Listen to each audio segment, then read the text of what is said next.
নমস্কার বন্ধুরা, আজ আমি চলে এসেছি আরেকটা রেসিপি নিয়ে। প্রত্যেকটা দিন মানে প্রত্যেকটা নতুন নতুন রেসিপি, এটা আর কিছু বলার নেই বন্ধুরা। আজকে আমি বানাবো, তোমরা দেখে নিশ্চয়ই কিছুটা বুঝতেই পারছো, বাসন্তী পোলাও। সেই জন্য গোবিন্দভোগ চাল নিয়েছি, এই গ্লাসের 1 গ্লাস। মাপটা কিন্তু খুব জরুরি। চালটাকে ভালো করে ধুয়ে আমি চালটাকে তো শুকিয়ে নিয়েছি। এবার চালের মধ্যে কিছু কিছু অ্যাড করব।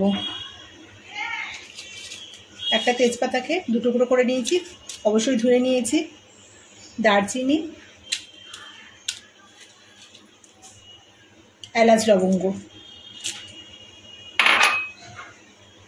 আর গ্রেটার, সামান্য একটুখানি আদাকে গ্রেটারে ঘষে নিয়েছি, সেটা ওর মধ্যে দিয়ে দেব। হলুদ দেব। হলুদের বদলে তোমরা ফুড কালারও দিতে পারো, আমি হলুদেরই ব্যবহার করি। অল্প একটু হলুদ দিয়ে দিলাম। এবার দেব ঘি।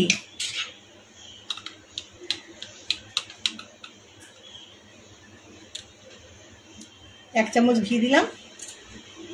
ভালো করে এটাকে মেখে নেব।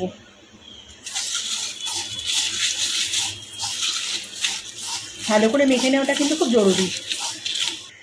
ভালো করে মেখে নিয়েছি, এটাকে এবার ঢেকে আধ ঘন্টা রেখে দেবো। এতে 1/2 চামচ ঘি আর 1/2 চামচ রিফাইন অয়েল দিয়ে দিয়েছি, 4 চামচে, বেশি না কিন্তু। এবার এই কাজু কিশমিশগুলোকে ভেজে নেব।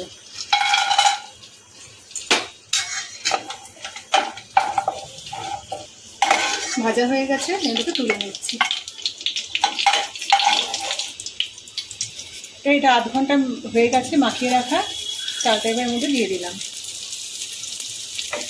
চালটাকে, গ্যাসটাকে একেবারে লো রেখেছি।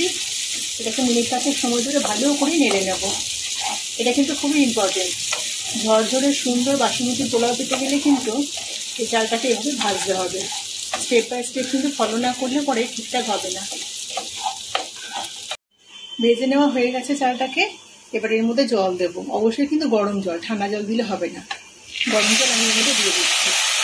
আর জলটা একবারে দেবো না, আমি হাফ জল দিলাম আর হাফ জলটা ঢেকে রাখছি। এটা আবার পরে লাগলে পরে দেবো।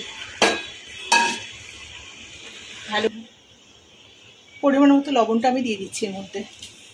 লবণটা যার যার স্বাদ অনুযায়ী। ভালো করে ঢেকে দিলাম। এবার ঢেকে দেবো। ঢাকাটা খুলছে, এই জলটা পুরো টেনে গেছে।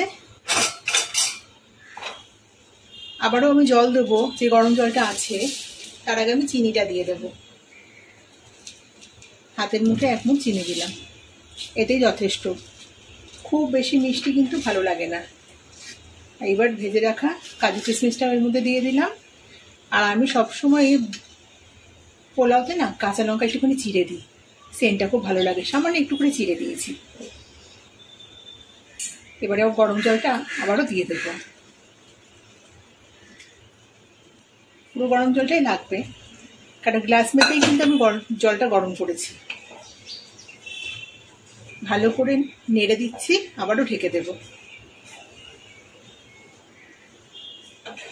বন্ধুরা, এইভাবে একবার রান্না করে দেখো, একদম ঝরঝরে খুব সুন্দর হবে। সময়টা একটু বেশি লাগবে।